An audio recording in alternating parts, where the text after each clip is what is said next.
Assalamualaikum semua, waras. Selamat datang ke laman tutorial saya, Anjong di Doja. Tak kenapa hari ini teringin pula nak masak lobster. Jom kita masak Ginger and Scallion Lobster. Masakan ini sangat popular di kalangan masyarakat Cina ketika jamuan perkahwinan mereka. Hai, welcome to my channel Anjong di Doja. How are all you sweet and spicy chili peppers out there? Today's menu is Ginger and Scallion Lobster, a very popular dish in a Chinese wedding banquet.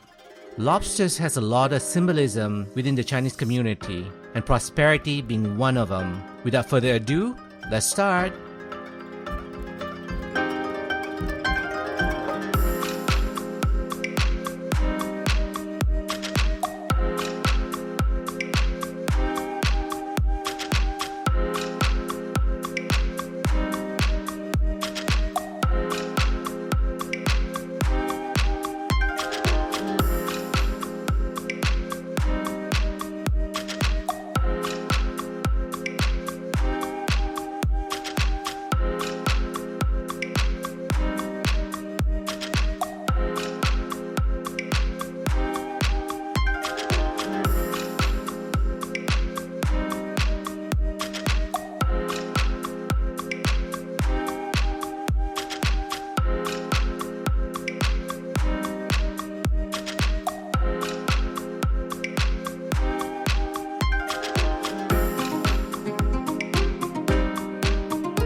Hope you enjoyed the video.